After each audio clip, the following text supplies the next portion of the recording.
it's heartbreaking. It is,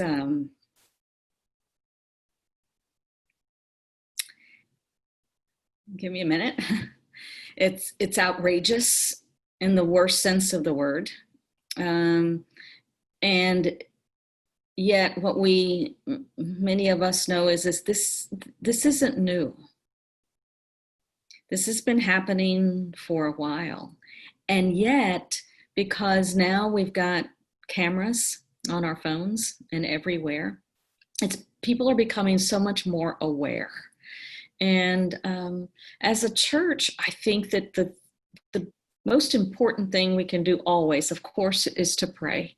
And I've actually, the Council of Bishops is asking United Methodists everywhere to pray twice a day at 8:46 for 8 minutes and 46 seconds.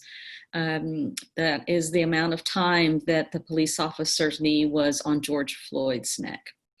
8 minutes and 46 seconds doesn't sound like a long time when I say it here. It is a very long time if you've tried it. I tried to sit silently the other day for 8 minutes and 46 seconds. It is a long time. So I think that for one thing, that time of prayer and that 8 minutes and 46 seconds, the awareness that might bring for all of us, and to pray for our church during that time, and pray for our persons of color who are being oppressed and treated so unjustly every single day. That should be our prayer. And we ought to, 8 minutes and 46 seconds ain't enough time. It is not enough time. We need much more than 8 minutes and 46 seconds because there is a lot of injustice facing persons of color today. I also think that words are great. Words are important, but actions are really important. This is when people are, pick up your pen, pick up your voice, pick up your feet, and do something. And I've been encouraged by the peaceful protests that I have witnessed on television of younger, not just Black people, but white people in these protests, because this is not an issue, I believe, and I'm about to say something that might not land so well with some people, but this issue is not a problem for Black people to solve. This is an issue for white people to solve. And we've got to understand our own complicities in this injustice that's happening across the world. And you can say it all day long, but we are all complicit at one point or another. And I think it's important that we face that. So one of the things that I have asked for all Louisiana, white Louisiana United Methodists, is to read, listen to podcasts, everything that you could possibly get your hands on to learn about what it means to be an anti-racist. There's a couple of great books. White Fragility is one. How to be an Anti-Racist is another. There's a fantastic podcast with Brene Brown and Ibram Kendi, who is the author of How to Be an Anti-Racist. And by the way, he's coming out with a board book called Anti-Racist Baby for children, because it's never too early to begin to talk about this with your children. He's also, somebody's helped him write a remix of one of his previous books for young adults. So it is never too early to begin having conversations with children about racism. And it is a very difficult thing for us to talk about. And none of us, I think some of us are reluctant to talk about racism because we don't know what to say. We are afraid that we might say something wrong, and or we might do something wrong. And so we do nothing as a result. That's not an option anymore. That is not an option anymore. And this isn't, this really is, I've seen as many conservatives as progressives who have taken a stand against racism and what they've witnessed. And we know about George Floyd because we all saw it on television, right? We know about Ahmaud Arbery because we saw it on television, but there are others that we don't know about. And to me, that is also maybe that's the pain of a mother.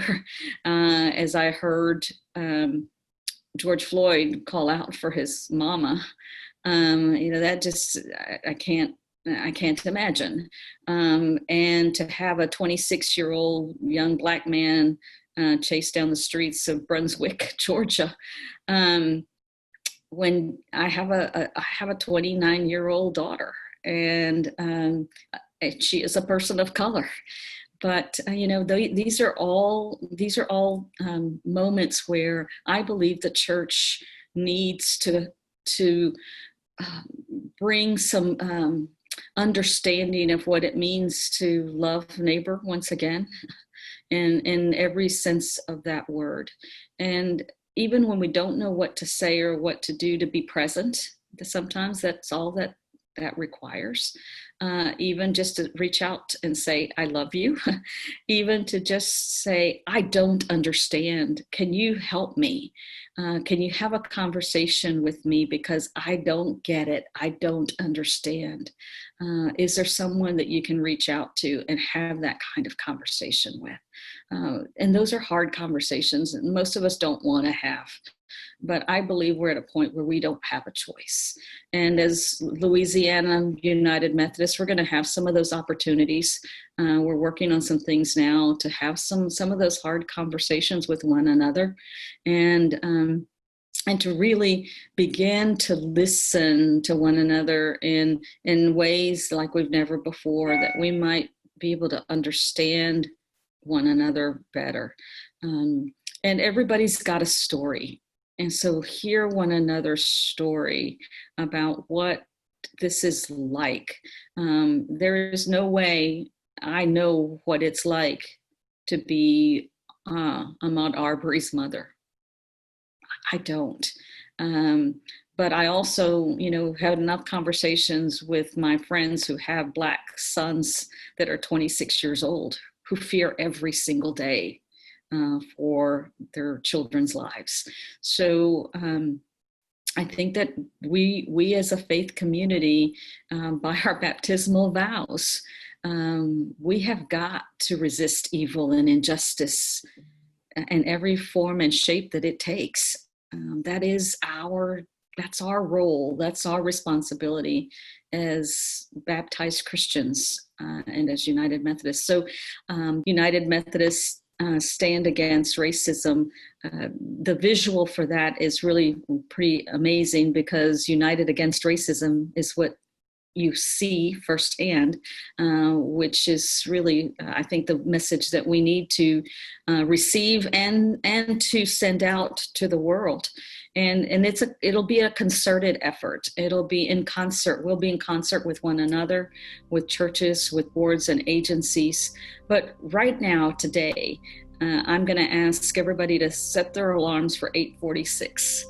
And at 8:46 set your timer, 8 minutes and 46 seconds. Even if you just sit there for 8 minutes and 46 seconds, I want us to feel what that 8 minutes and 46 seconds feels like.